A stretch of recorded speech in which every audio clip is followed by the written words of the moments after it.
do Lar. 3 de janeiro de 2026. Os Estados Unidos derrubam Nicolás Maduro. Numa operação inédita, aviões e helicópteros americanos invadem a Venezuela e bombardeiam Caracas.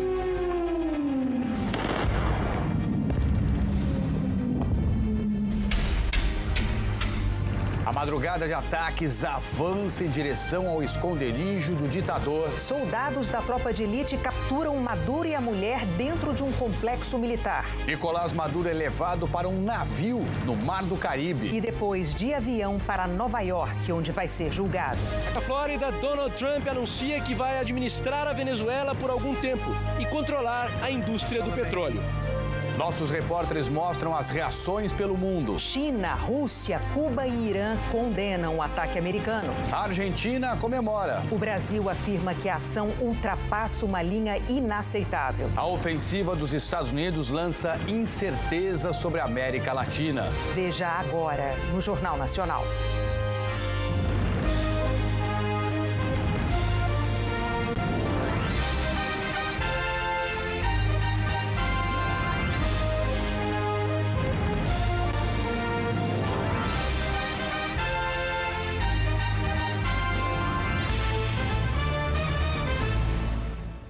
A história da América Latina registrou hoje um capítulo inédito.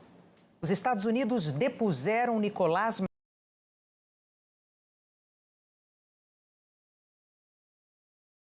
Maduro do poder.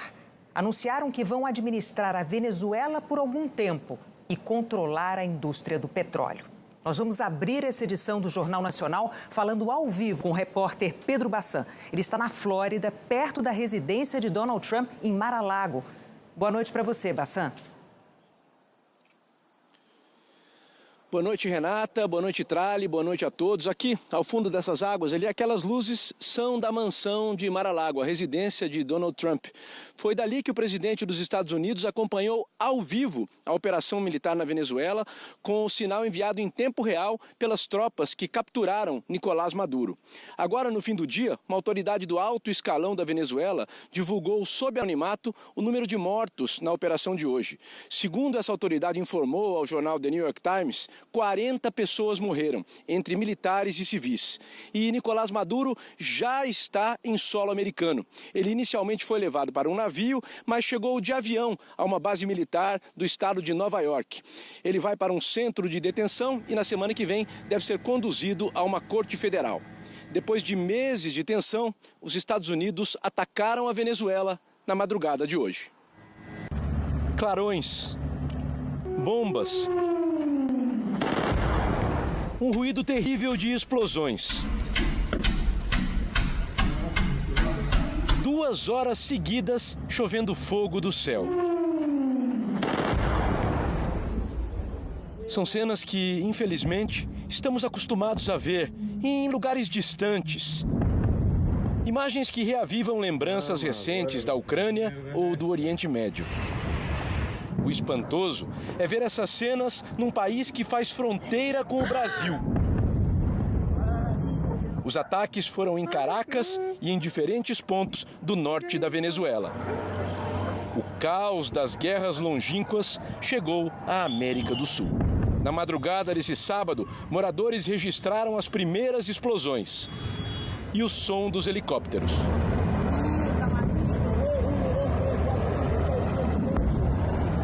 Às 4h21 da madrugada, horário de Washington, 5 da manhã em Caracas, o presidente americano Donald Trump foi às redes sociais confirmar. Os Estados Unidos conduziram com sucesso um ataque em grande escala contra a Venezuela e seu líder, o presidente Nicolás Maduro, que foi capturado com sua mulher e levado para fora do país.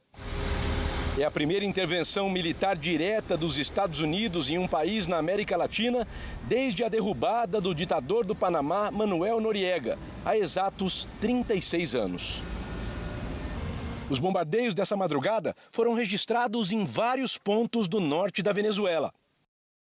No Forte Tiuna, o complexo militar onde o ditador Nicolás Maduro estava escondido. Na base aérea de La Carlota. No porto de La Guaira, também próximo à capital. E no aeroporto de Higuerote. O governo venezuelano condenou a ofensiva e divulgou um comunicado em que afirma: o objetivo desse ataque não é outro a não ser se apoderar dos recursos estratégicos da Venezuela, em particular o petróleo e os minerais, tentando quebrar pela força a independência política da nação. Ainda no escuro, o ministro do Interior da Venezuela, Diosdado Cabello, foi às ruas e, ao lado de agentes de segurança, pediu calma à população. Às 6 da manhã, na hora local, a vice-presidente da Venezuela, Delcy Rodrigues, se pronunciou na TV estatal. Disse que não sabia o paradeiro de Nicolás Maduro e da esposa e exigiu do governo americano uma prova de vida imediata do casal. Quando amanheceu, perto da base aérea de La Carlota, quem passava via as marcas da ofensiva. Blindados queimados, o metal retorcido e ônibus destruídos. Em Caracas, ruas vazias e as lojas fechadas. Esse morador disse: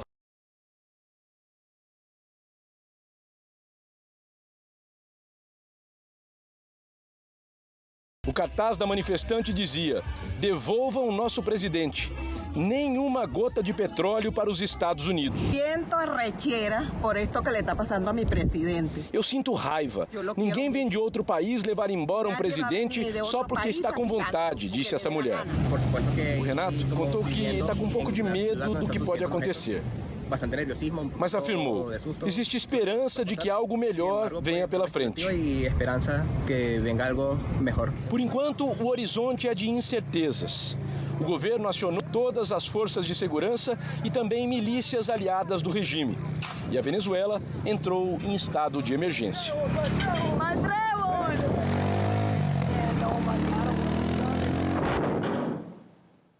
No começo da tarde, o presidente americano deu uma entrevista à imprensa em Mar-a-Lago, onde está o Pedro Bassan.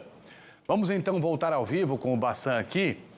Bassan, por favor, nessa entrevista em que o Trump conversou com jornalistas, ele deu detalhes dessa ofensiva militar inédita. Pois não, Trali, foi isso mesmo. Além de exaltar a operação militar americana, o presidente Donald Trump falou aqui na mansão de Mar-a-Lago sobre os planos para o futuro da Venezuela, num longo pronunciamento. Ele disse que os Estados Unidos vão administrar a Venezuela até que possa ser feita uma transição segura de poder. Mas não explicou, não deu detalhes sobre como isso vai funcionar. Donald Trump disse também que vai abrir o petróleo venezuelano às empresas americanas que vão financiar a reconstrução do país. O futuro de um país nas palavras do líder de um outro país. Cada frase de Donald Trump ia desenhando os próximos passos da Venezuela. Ou, pelo menos, a forma em que ele quer desenhar esse destino. Quase tão surpreendente quanto o ataque em si foi a declaração de Trump horas depois. O presidente americano disse que os Estados Unidos vão passar a governar a Venezuela. Ele afirmou: nós vamos administrar o país até o momento em que possamos fazer uma transição segura, adequada e criteriosa. We don't want to be involved with having somebody else get in, and we have the same situation that we had for the last long period of years. So we are going to run the country until such time as we can do a safe, proper and judicious transition. Trump não deu muitos detalhes sobre a duração ou a forma desse governo de transição e não descartou a presença de tropas em solo venezuelano. They always say boots on the ground. Oh, so we're not afraid of boots on the ground if we have to have. We had boots on the ground last night at a very high level, actually. We're not afraid of it. O presidente americano citou o tráfico de drogas como um motivo para os ataques. Ele disse que as drogas que chegam aos Estados Unidos vêm principalmente de um lugar chamado Venezuela. And those drugs mostly come from a place called Venezuela. Mas outro produto venezuelano logo ganhou destaque no pronunciamento: o petróleo. A Venezuela tem 17% das reservas mundiais. E aqui na mansão de Mar-a-Lago, Trump ressaltou: os americanos vão controlar a indústria do petróleo venezuelano. Donald Trump disse que durante décadas as empresas americanas é que construíram a indústria de petróleo da Venezuela, até verem suas instalações serem expropriadas pelos governos de Hugo Chávez e Nicolás Maduro. Trump afirmou que a reforma da estrutura petrolífera da Venezuela custará bilhões de dólares e que esse valor será pago diretamente pelas empresas americanas. Elas serão recompensadas por isso, mas o pagamento vai ser feito, ele disse, e vamos garantir que o petróleo volte a fluir como deveria. Trump acrescentou que, por causa do dinheiro do petróleo, a presença americana na Venezuela não vai custar nada aos Estados Unidos. Na entrevista, Trump descartou passar o governo para a líder oposicionista Maria Corina Machado, ganhadora do Prêmio Nobel da Paz.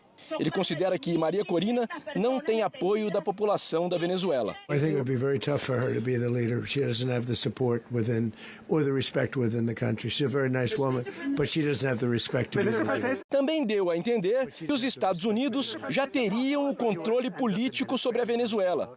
Ele disse que o secretário de Estado, Marco Rubio, havia conversado com a vice-presidente venezuelana, Delcy Rodrigues. And she was just sworn in, but she was, as you know, picked by Maduro. So Marco's working on that directly. He just had a conversation with her, and she's essentially willing to do what we think is necessary to make Venezuela great again. Very simple. Horas depois, Delcy Rodrigues mostrou como a situação ainda é complexa. Ao ser empossada como presidente interina, ela adotou um tom desafiador ao se dirigir à nação. Disse que os Estados Unidos lançaram uma agressão militar sem precedentes. Uma agressão militar sem precedentes contra a República Bolivariana de Venezuela. Rodrigues disse: as máscaras caíram, revelando só um objetivo: a mudança do regime para permitir que tomem a nossa energia e os nossos recursos minerais e naturais.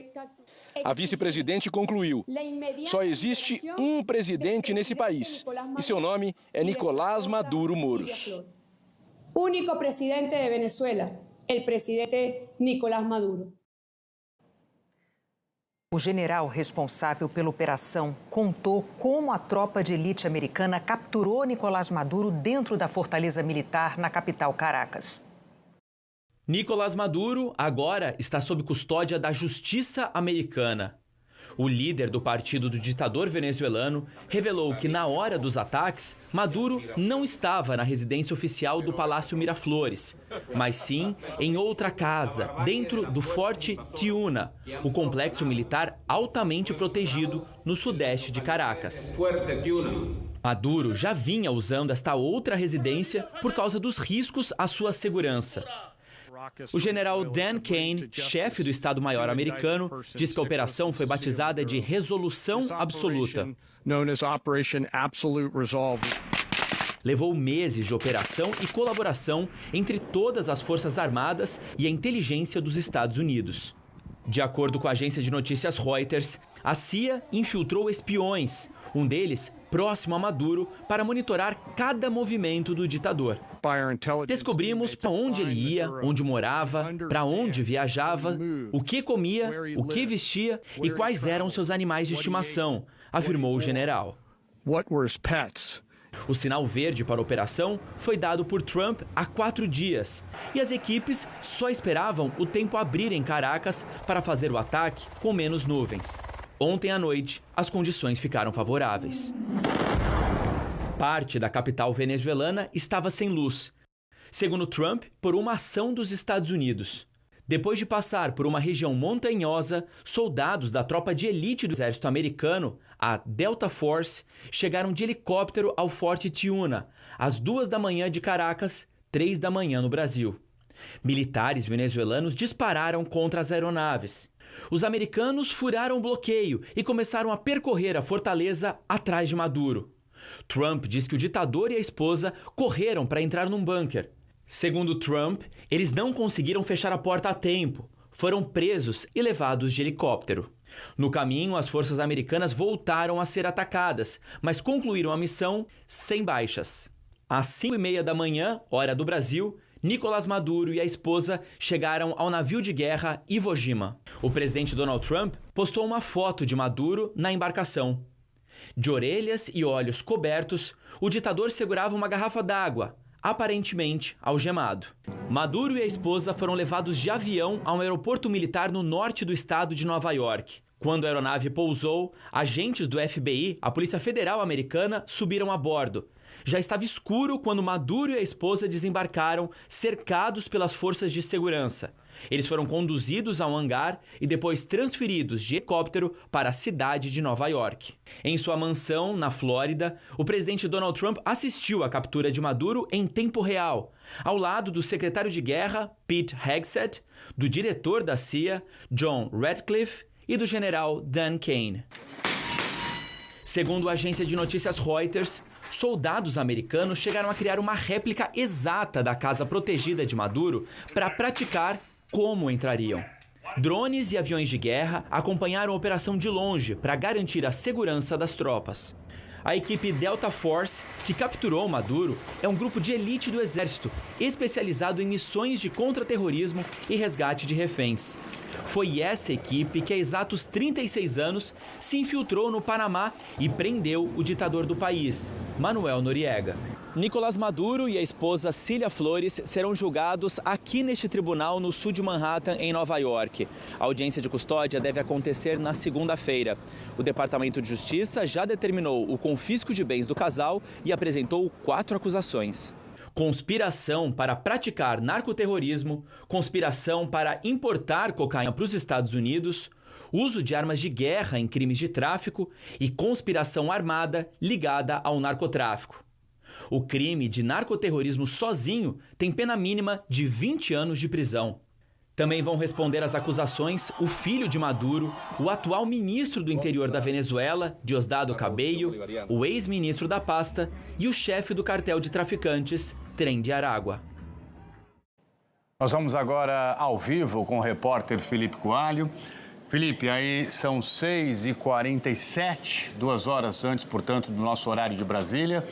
Conta pra gente, então, por favor, para onde estão sendo levados Nicolás Maduro e a esposa dele. Bem-vindo.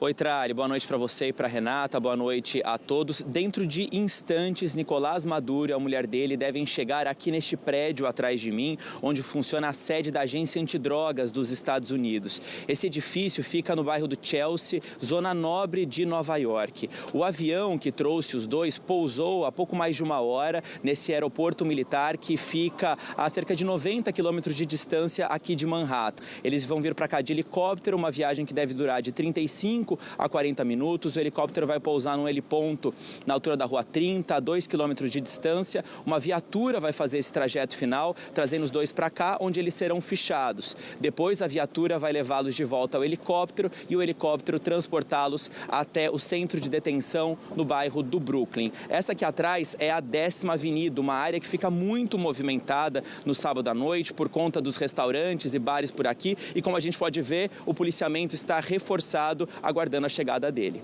Trali. Então é para o Brooklyn que a gente vai agora, ao vivo também, em Nova York. A Sandra Coutinho